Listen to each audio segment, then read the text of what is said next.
Hello, and welcome to After Scientology, Straight Up and Vertical, the weekly show where Tony Ortega and I get together and go over the week's events in the Church of Scientology. Hey, Tony, welcome back to the show.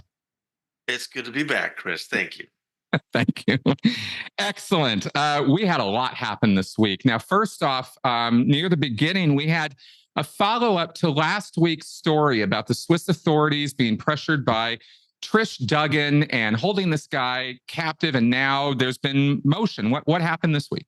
Yeah, so the situation was so strange because Switzerland has this thing about its justice system that we don't, and that is that a person can be held in jail based on a private citizen's accusation, even if the prosecutor has no evidence against them. But they've kept this guy in jail for a year while the prosecutor checked it out. It's just a little bit backwards.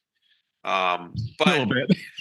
what made it, of course, so interesting to us is that the guy in jail is a mega donor for the Church of Scientology. Yeah, This like 5 guy, million, right? this guy is a diamond meritorious. That means he's given at least $5 million just to the IAS. And the accuser is the richest Scientologist in the world, Trish Duggan, who's given a third of $1 billion at least for the Church of Scientology. So it's such a bizarre situation.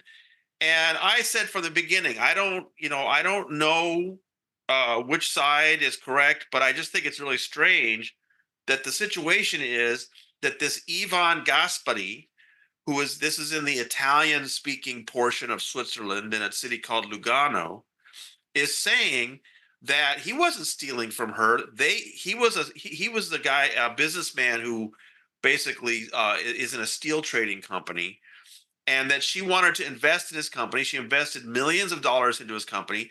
And from the beginning, the idea was that they set up a company, make a bunch of money, and donate it to Scientology. That it was a Scientologist registrar that actually brought them together, that this was a Scientology scheme. So he doesn't understand why she has turned on him and said that he's stealing from her and had him thrown in jail.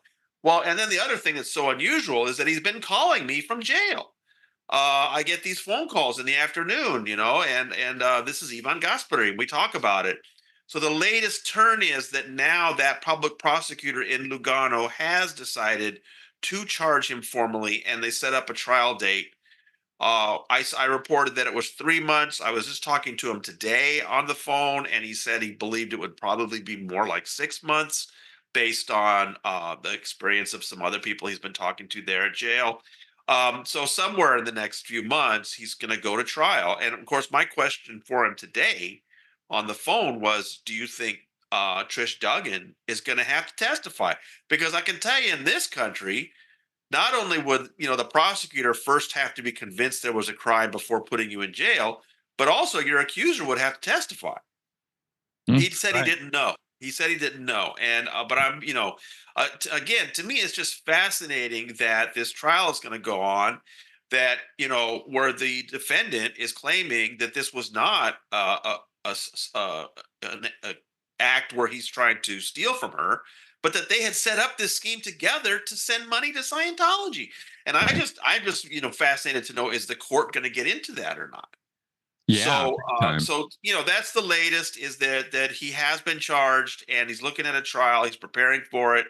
In the meantime, he's been sending me stuff to that they've been going through records. And the most recent thing he sent to me was this fascinating handmade booklet that this registrar Tyler Pirak made for him and his wife, sort of like a little nostalgia booklet. A look at you go through the levels that you were only a patron meritorious and now you're diamond meritorious. And it was, my readers all thought it was so amateurish, but it really kind of revealed some things that we've kind of thought all along, that these wealthy Scientologists are coddled and they're pressured. And it was just spelled out right in there. Okay, you've given 5 million, that's diamond meritorious. The next level is diamond meritorious with honors, which is 7.5 million. It's halfway to the 10 million level. That's 2.5 million away, but if you give us, 1.8 million, we'll give you a little discount and you make the level. Just, I mean, it's fascinating to see that stuff because we always kind of figured something like that was going on, but here it is written down. So I just thought it was a remarkable document. I don't know that it proves his point. I don't know what's going to go on in this trial. But again, I'm just fascinated that, one super rich Scientologist is accusing another wealthy Scientologist of theft, and it's going to end up in a Swiss courtroom. So crazy.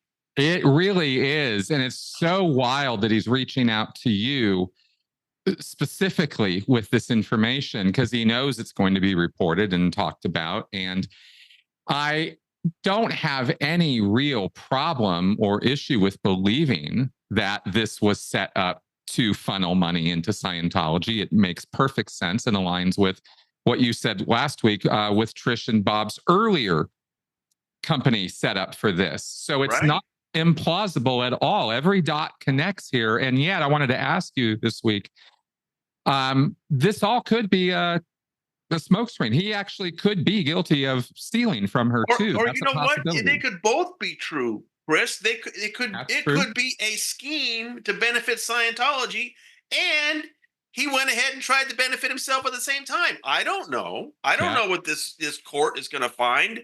And I've been very open with him. I mean, I'm just like, look, I have a limited access to the documents in the case. I have definitely some of these Swiss court documents, and I've gotten translations from them. But and I've been open with him. I was like, look, I'm going to present what I know, but I can't prove the guy's innocent or anything like that. I just think it's fascinating that you got two Scientology mega donors fighting it out in court. Big time. I do too. I'm fascinated by this. I just wanted to make sure everybody was on the same page with us that we're not in judgment on this guy one way or the other. It's just look at this situation. It's wild. I've never seen anything like this. Nothing like this. No, not like this, and not at this level. And let me offer from my experience in the Sea Org, having worked literally one floor below the IAS West US office, the most prosperous IAS office in the world. These little individual booklets and statuettes and prizes that would be custom handmade by very skilled Sea Org people. Right. All the time, right? Wine and dine. You are talking about $1 million reg cycles here. They will spare no expense, and they'll find it's all about what does this person specifically want. Yeah, their likes, their hates, etc. So they absolutely cater to those people. I've seen it. I've seen it done. And then also a little note from this week was I got a hold of this picture that they sent me. This picture of Ivan and his wife on stage getting their patron. Let's see, not the most recent trophy, but the one before. I can't remember which one. But they got their trophy with Miscavige. We got a picture of them on stage together.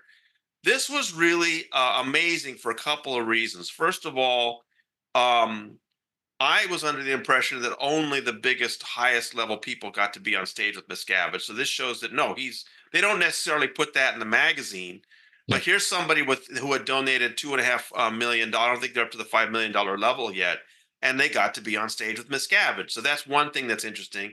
And then the other thing that's really interesting is I never saw their name in Impact Magazine. Yep. So here they had gone through 1 million, 2.5 million, 5 million, and their name had never shown up in the magazine. So once again, we're learning that there are probably more big donors and all the celebrities, for example, that are still giving millions, and we're not necessarily seeing it show up in those lists. That's right. That's exactly right. Always have to remember that. VIP celebrities, public figures, public names, or private individuals who sometimes just don't want it out there for some reason. And the church will go along with that if they're $1 million donors. They're not going to give them much crap about that. They actually it's more of protecting their allies than it's seen as being ashamed of being a Scientologist. Right. So they get that. Okay, interesting. So I am really going to be interested in this thing moving forward. This is absolutely fascinating story. Now, also follow up to some stuff we were talking about for the last couple of weeks was in regards to the Whitney Mills case, was this Scientology practice of dropping the body. And more anecdotes came in, and I was impressed by them. They were very, very real and lined up with my experience with Scientology. What happened with this story? Yeah, I mean, they weren't exactly like what Whitney Mills went through, but I think people are reacting to this angry denial by Scientology. Whitney Mills was very depressed, and she was an OT8, and she was really confused because at OT8 she shouldn't be going through this. And her quack doctor, David Minkoff, had diagnosed these things, that weren't true, that she had cancer, that she had a parasite, and all this crazy stuff. And so she ended up taking her own life, and she had been she had been dealing with another OT8 that kept telling her, you need to do the drop the body assist, which is literally end this lifetime and start the next one. Yep. So that's part of the lawsuit. Her mother's suing the church, saying that this is the Church of Scientology telling my daughter to kill herself, and a very serious lawsuit. And so Scientology comes out with this angry denial, saying there's no such thing as a drop the body assist, nothing like that, nothing with a different name, absolutely not. And the way, of course, the way they were so angry and the way they were denying it, it was so over the top. It's because they know they're lying. That's right. And so I've been hearing from readers that have been giving me their own experiences with this, with ill Scientologists who instead of getting some compassion are just told, you need to drop the body. And and so people are sending me these anecdotes, heartbreaking anecdotes about their parent, father, for example, who was sick and had this auditor that was just there telling him to drop the body. And she was telling this reader was telling me, my dad didn't want to die. He was doing everything he could to fight the cancer, and here was Scientology telling him just drop the body. So again, it's not all that similar to what Whitney Mills went through, but it's just people are reacting to Scientology's flat out denial because, of course, there's this concept in Scientology, and maybe people experience it in different ways. But there's no question Scientology is based on the idea that we are eternal thetans that have lived countless lifetimes. And so if this lifetime's not going well, just end it and get the next one going. That's just a sort of bedrock concept in Scientology. And what I'm hearing from readers is there are different ways in which end of life issues come up that are very callous, that are very awful. And so I've been, not only have I published a few, but if you go to the website, people have been leaving even more anecdotes like that in the comments. So I think Scientology is going to have a real hard time in this lawsuit because I think there are going to be plenty of people who will be willing to testify that they saw things just like what Whitney Mills went through. Absolutely. I concur. I've seen it myself. And as I mentioned last week, it's part of the culture. It's one of those things you don't have to have a policy or something. It's just everybody's attitude about it. When death comes around, it's like, no, I don't want to be maimed. I don't want to be sick. I don't want this or that. Just drop the body. Just move on, right? Go get another one. The bodies are a dime a dozen. And it is a sort of a callous attitude because of that very, very firm belief that you don't die when your body dies. That's not you. So, yeah, right. Yeah, but it does tend to be, they're not a lot of fun at funerals, Okay. Now, this was exciting to me. Vesa Paris, the human rights lawsuit in Florida. What's the latest on this? Yeah, so Vesa Paris and the Baxters, Gawain and Laura Baxter, sued Scientology, and I guess 2 years ago in Tampa. The three of them are Australian residents, but they sued in Tampa because they are alleging that they were abused when they worked on the Free Winds, which sailed out of Florida. And so they have all this terrible abuse on the ship as children, as adults. Valeska also alleges sexual attacks by her coworkers. A lot of terrible things going on. But right away, Scientology pulled out these contracts they'd signed and said, you sign a contract, you promise not to sue us, you're obliged to go to arbitration. And the federal judge there, Thomas Barber, you could tell he was not happy about it. He said, look, my hands are tied. And what he pointed to in particular was a U.S. Supreme Court ruling that said, because one of the things they brought up was that they'd signed those contracts under duress. Mm-hmm. And Judge Barber said, according to the Supreme Court ruling, the way he reads it, it's the arbitrator who gets to decide if there was duress or not the court. And you could tell he was very unhappy about that. He thought that was ridiculous. It is. Yep. But so he said, my hands are tied. You have to go to arbitration. Well, and then they tried to appeal it, and the 11th Circuit denied the petition. So now Valeska and the Baxter's attorneys have come to court and said on May 23rd, the U.S. Supreme Court had a new ruling where they clarified that and said that the court can consider things like duress before the arbitrator does. And in the light of that new ruling, that Judge Barber should reconsider, and that he should back up the ruling. They could do a whole new set of briefing. He can consider things like duress and then decide whether they need to go to arbitration or not.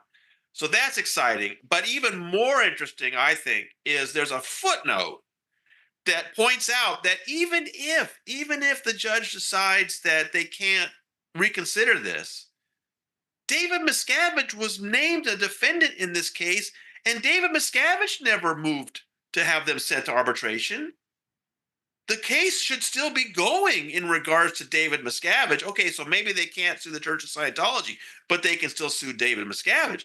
That's really interesting. That is interesting. Yes. So we're waiting to see how Scientology responds. Now, as far as how the church is likely to respond, I did look at that May 23rd U.S. Supreme Court ruling, and I got to tell you, Chris, it's really arcane and hard to get your head around. But the thing that struck me was it repeatedly said that this was a new ruling about the arbitration agreements when there's multiple conflicting contracts. So I have a feeling Scientology is going to come back and say, nice try, but this new U.S. Supreme Court ruling doesn't apply in this case. There's not multiple issues, and they'll probably tell Barber to ignore it. That's my prediction. But I had to say, the document itself was so well written and seemed very convincing, and I really like this idea that Miscavige has to go through it no matter what. So it's nice to see maybe that case will get going again. Yeah, big time. I have been obviously we've been waiting for some, like we've been saying, some legal eagle to figure this out. Well, I don't know, is Alito watching the underground bunker? Throw us a bone, right? I don't know. I hope that this actually works out for them in this suit, obviously, because it is ludicrous. There is no other word for it. It is, and the judge understood that. Remember, Mark Bunker went to court for us one day and said the judge literally asked these Scientology attorneys, if we had video of these Sea Org workers signing these contracts with a gun to their head, would you consider that contract binding? And they said, sure. Yeah. I mean, that's how ludicrous the situation is. And the judge knew that, but then he felt that the Supreme Court had tied his hands. And now Valeska's attorneys are saying they just untied your hands, Judge. So very interesting. Yeah, big time. I hope he goes for it. I really do. Okay, now this next one I liked. I was really, really happy with this report because it's an update, new information, but two, it's like a complete report. And this had to do with the fact that the Church of Scientology has a price list. I mean, you can't make this stuff up, right? But there it is. And you got hold of the newest one, yeah? Well, we've published them over the years. Every few years, we get a hold of a copy of a price list. And a few years ago, I got a hold of one from a Class 5 org, so kind of what your local org would charge you. Yeah. And according to that, an intensive, you buy auditing in 12.5-hour chunks, which is like, what? Why 12 and a half? It's historical. It goes back to L. Ron Hubbard expected you to be in at the org 25 hours a week, so too intensive. Anyway, the point is, when you buy auditing, you buy it in blocks of 12.5 hours called an intensive. Yep. And according to that local class 5 org is, if you were going to the Phoenix org or the Chicago org, it would be about $2,500 per intensive. Yep. So now it's interesting to get a price list from the Flag land base, which is the real financial engine of Scientology, and where Scientologists are told they're going to get much better auditing. And sure enough, they want $5,000 for that same 12 and a half hours. Yep. And also, we got the accommodations list as to what you're going to be paying per night in one of their hotels. Now, from that, we have to extrapolate, because the thing about the Flag land base is, well, Jason Begay was the first one to explain it to me. He said this is what was so frustrating: is, let's say, okay, I signed up for L11. I signed up for this real fancy thing. It's not actually part of the bridge. It's kind of separate from the bridge, and it's going to cost you like 30 grand. Okay, I'm ready. I've got the money, but you got to put all your stuff at home on hold, put your business on hold, whatever. You go there, you sign up to stay in this $250 a night hotel, and then the first thing they tell you is, okay, but you can't do the L11 until you go through the false purpose rundown. And he said it could take weeks. Yep. So you're there for weeks paying this hundreds of dollars an hour of an intensive of 5,000 works out to $400 an hour, Yep. of just interrogations before you can even get to the thing. So it's interesting to see. Now, the person who smuggled it out to me said they thought that these numbers were a little discounted, and they suggested that maybe things were struggling a little bit there. I don't know. I asked my audience, what do you think? Some people thought the numbers were high. Some people thought, no, that looks like they have discounted. Do you have any sense, Chris, on where these numbers were, these hotel prices and the auditing dollars? I mean, the hotel seemed a little higher end, but the auditing seemed a little low to me. Honestly, right, for Flag rates, I was surprised that they weren't somewhere around 6 to 6,500 per intensive rather than 5,000. So could very well be a market indicator for Scientology in terms of lowering price for demand. That could very well be, especially considering there are less Scientologists these days. Yeah. And it's fun to see that, they know you're not going to get away with an intensive. You're going to have to buy multiple no matter what you're there for. And so they've got this sliding scale. And if you can, once you're buying 12 intensives, they get down to $3,750 each. Yep. So, I mean, that's 12 intensives is going to cost you what, like 50 grand, something like that. So, Yeah. I mean, the prices are incredible. Oh, out of this roof. I mean, it's okay. So $400 an hour. That's your therapeutic charge for Right. $400 an hour. That's a lot, even It's by crazy. psychological, psychiatric standards. That's a lot. And especially at that, look, this was specifically grades, the L's.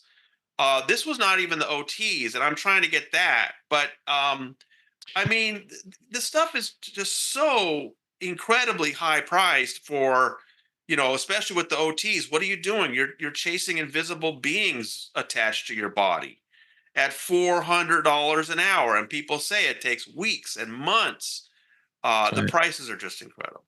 I liked the fact that you put that little table in there of the approximate timing of each of the different levels of Scientology. So you really could take that article and kind of calculate an average bridge. Although I'll tell you, everybody's going to be pretty wildly different up and down. And it's those hidden things that make that so hard. Like, you'll take whatever you calculate, and then I'll tell you, add at least 20%, 30% more.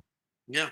Right. That's for all the other, non-sensory stuff. And let me also say, though, by the way, those prices would not be the L's. The L's are actually significantly more. Last time I checked, it was 10,000 an intensive for the L rundowns. Those are the big money makers for Flag, is those things. Yeah. Okay. So a church with a price list. There you go. And finally, heading off with the big names here, we had some Tom Cruise, Suri, Holmes news. What was this about? Yeah. So, look, we've been reporting this for years, that it's just very clear Tom Cruise has cut Suri out of his life. Yeah. And publications can be reluctant to say anything about that. But this last couple of weeks, there was no hiding it because Tom Cruise was very visibly in the VIP section on night 2 of Taylor Swift's Wembley Stadium London concert weekend. At the same time, that week back in New York, Suri was going to her senior prom and then graduated from high school. Yep. So now you just can't. I mean, they're both very, pictures of Suri are showing up all over the place. Pictures of Tom are showing up all over the place, and they're on opposite sides of the ocean. And clearly, it's one of Suri's most important days of her life. Also, in the program for the school's graduation, she was listed as Suri Noel, which is her mother's maiden name. So she's dropped her dad's name. He's nowhere around, and it's just confirmation for what we've known for years. And the Sun called me up, and they interviewed me about this, and they did a pretty good story, but they kind of left out the thing that I thought was the most important point. So I decided to go ahead and write up my own piece about this, and pointed out some basic facts that people tend to forget about the timing, back in 2012 when the split happened and everything. But to me, the most important thing for people to understand about Tom Cruise is that, yes, the way his wife left him and caused such bad publicity for the church, normally you would expect that she might be declared suppressive person, which would make Suri PTS, and Tom would be required to cut them out of his life in disconnection. However, Tom Cruise is a celebrity, and he's not only a celebrity, he's the most important celebrity in Scientology, and celebrities get to ignore those rules if they want to. So that's the important thing to keep in mind, is that it doesn't matter what Katie did. If Tom wanted to, he could see his daughter any day of the week, but he doesn't. He Right. has clearly chosen Scientology over his own daughter. And that's what I want reporters to understand, is how it makes it so much more awful. It's just then the more we see Suri is becoming such, a lovely and together young woman, how can this guy walk away from that? And I had some choice words about the guy. It was nice to see that the Mercury News, the newspaper in San Jose, picked it up and really quoted me at length on that. I was glad to see that. I think the press is starting to figure it out that he should not be given a pass about this. I mean, it's just really strange that he has chosen L. Ron Hubbard, David Miscavige, and the Church of Scientology over his own daughter, who clearly is such an interesting young woman. Big time. Absolutely. And there's this narrative that we see over the years about Tom's on the verge of leaving Scientology. They've got blackmail material on him. They're keeping him there. And I'm just going to tell you guys that he's a true believer. Yeah. And that's a thing. And when you're a true believer and that's your worldview, and the Scientology worldview especially, it is not hard. And it's horrible. This is a horrible truth. But it's really true that it's not hard to cut people out of your life because you're on a mission. That's what Scientology does. It puts you on a mission. And even Tom Cruise, one of the most powerful, arguably one of the most powerful celebrities in the world, he's beholden to L. Ron Hubbard and David Miscavige. So, and going back to what we were just talking about, she's a Thetan in a body. That's the thing about Scientology. Yep. It makes the whole family a fiction. That's right. Maybe Suri is his daughter in this lifetime, but 5 lifetimes ago, she might have been his dad. Exactly. I mean, that's the thing. So it's just a Thetan in a body, so he can walk away from it. That's right. That's exactly right. And I think you're absolutely right. I think it's clear as day that he has made choices. In fact, the fact that it was so publicly visible, it's almost like he kind of wanted everybody to know he's made that choice, because it's not like Cruise's PR people wouldn't have understood what that would have looked like before it happened and would have said something. And no, we're doing it. So there you go. Tom Cruise, most important Scientologist in the world. Okay. Well, Tony, thank you very much for joining me for this, to break this down for this last week. There was a lot that happened, and real hopeful news on that lawsuit. I'm very, very hopeful about that. Any previews for Well, this I mean, week? this week I'm just looking forward to Scientology's response on Valeska's lawsuit, and I'm waiting for more news from Switzerland. So we'll let you know what happens. All right, guys. Well, we'll keep you informed. Keep tuning in every week. You can see right there on the screen Tony's address for his Substack. You should subscribe to that. You should get your daily notifications, and you should catch up with us for the weekly summary. And on that happy note, I will see you guys next week. Bye-bye.